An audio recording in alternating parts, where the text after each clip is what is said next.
What's going on, YouTube world? Back again with another article. This one is from the Brookings Institute on the challenges facing black men and the case for action. This article came out of November 19th of 2020, and I found it interesting, so I wanted to bring it to you guys, and so you guys can let me know what you think. Before we get into the video, go ahead and take a second and subscribe to the channel, and hit the notification button, hit the thumbs up or the thumbs down, uh, and afterwards comment and let me know what you guys think about the article. All right. To be male, poor, and either African American or Native American is to confront on a daily basis a deeply held racism that exists in every social institution, writes our Brookings colleague Camille Bousset. No other demographic group has fared as badly, so persistently, and for so long. To meet this appalling crisis, Camille calls for nothing less than a new deal for black men. Creating this new deal is one of the core priorities of the Race, Prosperity, and Inclusion Initiative, directed by Camille, but also of the New Boys and Men project launched today out of the Center on Children and Families. The elements of this new deal will likely consist of intentional policymaking in the fields of education and training, the labor market, family policy, especially for fathers, criminal justice reform, and tackling concentrated poverty. This is one area where it is reasonable to hope for some bipartisan action. Witness the creation in 2019 of a new commission on the social status of black men and boys, charged with recommending policies to improve upon or augment current government programs. This bipartisan commission consisted of 19 members, will investigate potentially civil rights violations affecting black males and study the disparities they experience in education, criminal justice, health, employment, fatherhood, mentorship, and violence. The Commission is required by law to report annually and make recommendations to improve the social conditions and provide vital guidance for Congress on effective strategies to reduce the racial disparities in education, criminal justice, health, and employment. So they didn't put together a congressional body of bipartisan members, 19 bipartisan members, to just study the disparities and what's going on between black men. And they put this together way back in 2019. And so what they are going to do is they report every year, annually. The commission says here the commission is required by law to report annually and make recommendations to improve the social conditions and provide vital guidance for Congress on effective strategies to reduce the racial disparities in education, criminal justice, health, and employment. So let's continue on.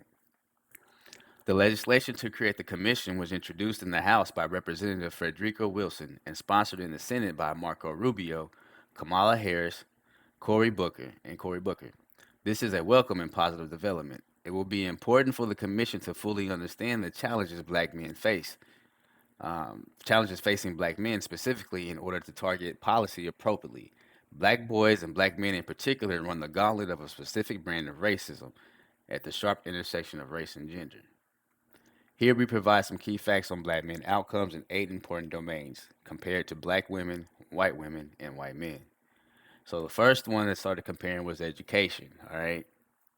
So it says in 2019, okay, which was just 2 years ago, 28% of black men ages 25 to 29 had a bachelor's degree or higher compared to 30% of black women. Over 40% of white men and nearly half of white women, according to the National Center of Education Statistics in 2019. All right. So all that talk with black women be saying that they're more educated than black men, etc. The statistics are not saying that. It's only they're at 30% and black men is at 2%. That's not a big gap that they're flaunting or etc. So the gap is greater still at the higher education levels. Only half as many black men have a master's degree, 4%, as black women at 9%, white men at 8%, and white women at 13%. So even in the white community, that black women are getting more degrees, master degrees than black men, um, and actually more than white men. And as you can see, white women they're getting the most at 13%. So even as far as the white ethnicity, their women are are actually getting, graduating, more than their men are actually. So,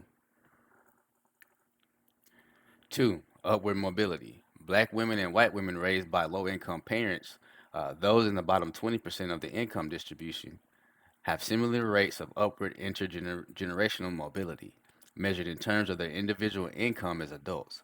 Black men, by contrast, are much less likely than white men to rise up in the income ladder. According to Raj Chetty and his team at Opportunity Insights, who have crunched the numbers on 20 million Americans in the 1978 1983 birth cohorts, a third of white men raised by low income parents end up in the top 40% of the income distribution as adults, compared to only 19% of black boys. So, you know, we all know and we all see the statistics where it says that, those that come in low income, single parent homes have it very much harder to do well in the society. And as you can see, it's right here. Compared to the white cohorts, a third of white men that are raised in low income parents end up in the top 40% compared to the of black boys at only 19%. White, I'm sorry, white men at 40% and white and black boys at 19%. The figure below shows the probability of moving up in the income ladder for the children raised by low income parents by race. The data shows that black men raised by low income parents face twice the risk of remaining stuck in intergenerational poverty, 38%, as black women at 20% in terms of their individual income. Note, however, that black women fare worse in terms of household income than individual income, especially compared to whites. It's a reflection in part of the worst outcomes for black men. And so here you have the charts right here. Um, you know, so and three, it was earnings. Black workers, regardless of gender, earn less than white workers, and white men have substantially out-earned white women and black workers since 1980, according to current population survey data. For both black and white workers, men earn more, but the gender gap is much smaller for black workers. The figure below shows the weekly earnings of full-time workers, hourly and non-hourly, for black and white workers by the gender since 1980. The results are striking. Black men earn $378 less per week than white men and $125 less than white women. Overall, white women have seen the biggest increase in earnings, overtaking black men in the 90s. And so here's the chart right here, and it shows you have the white men right here, and you have white women, and then black men, and then black women. So, while black women are getting their degrees more than black men, they still not earning more than black men individually. And as you can see, black men used to in the 90s earn more than white women, but white women have been surpassing them and started surpassing them around 94, 95, and continue on the upward trend. All right, so four, labor force participation. The labor force participation rate for black men aged 20 and over is 5.6 percentage points lower than for white men. The U.S. Bureau of Labor Statistics estimates note that this excludes the incarcerated population. So it excluding the men in jail, population that's locked up in jail. Many men and women face different considerations when deciding to participate in the labor force.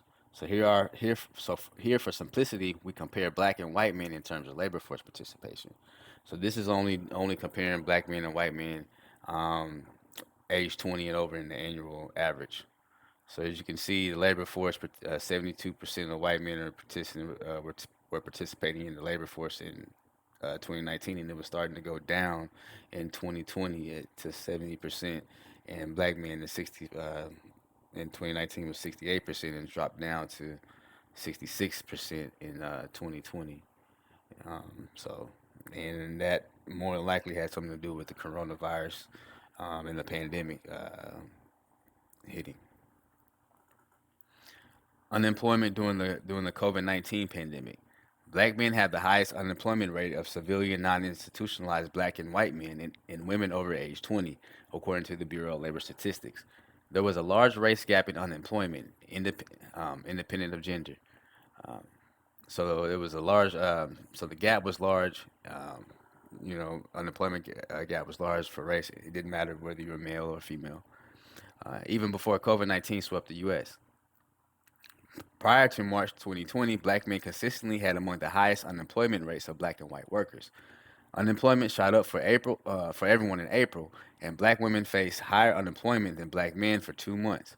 As unemployment began to fall for most in June, black men's unemployment rose and remained high through September, the last month data is available.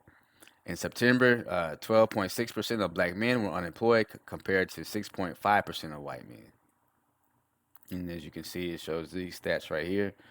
You have white men, white women, then you have black women, black men with a point, 2 points higher unemployment. So the dates. Six, life expectancy. Women live longer than men on average, but there are big race gaps too. Life expectancy is lowest for black men.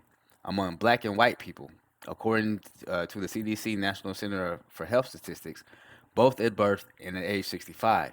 For white men, life expectancy at birth is about 6 years lower than at age 65. But for black men, the gap is over 9 years, showing that black men are more likely to die prematurely. And as you can see, 84% of black women, 85% of white women, 83% of white men, and then you have 81%.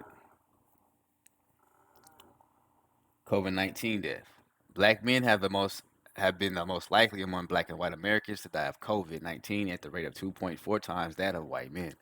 According to CDC data through July 2020, the figure below showed that 80 of 100,000 black men in the U.S. had died of COVID-19 by July 4th. And as you can see, the data right there.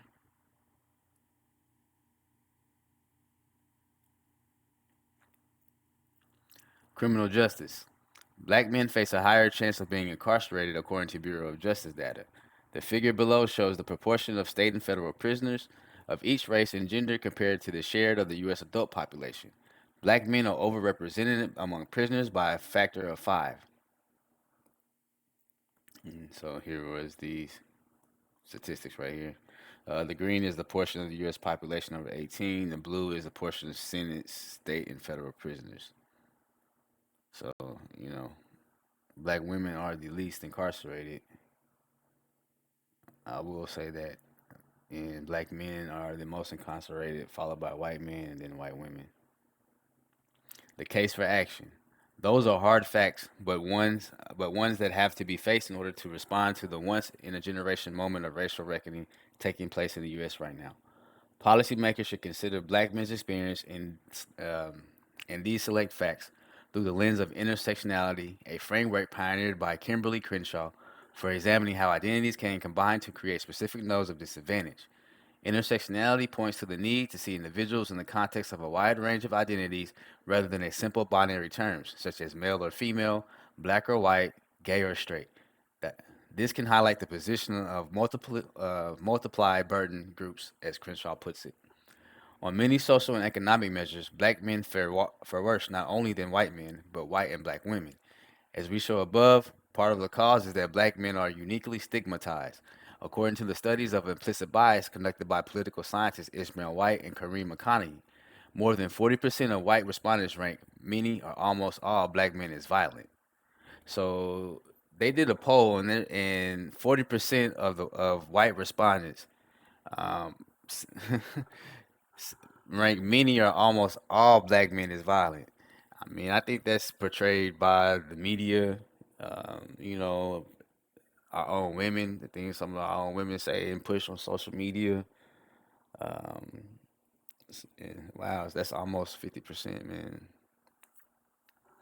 White men are less than half as likely to be described in this way, at about the same rates as for black women, while white women are very unlikely to be labeled as violent.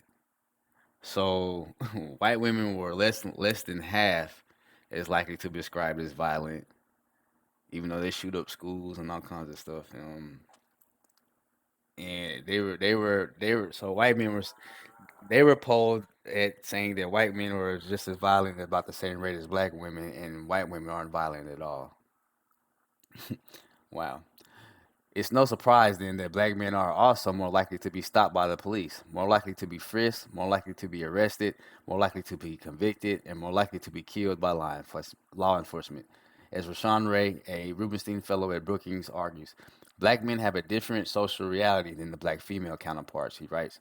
The perceptions of others influence black men's social interactions with coworkers and neighbors and structure a unique form of relative deprivation. In this in this regard, the intersectionality framework becomes useful for illuminating black men's multiplicities and vulnerabilities.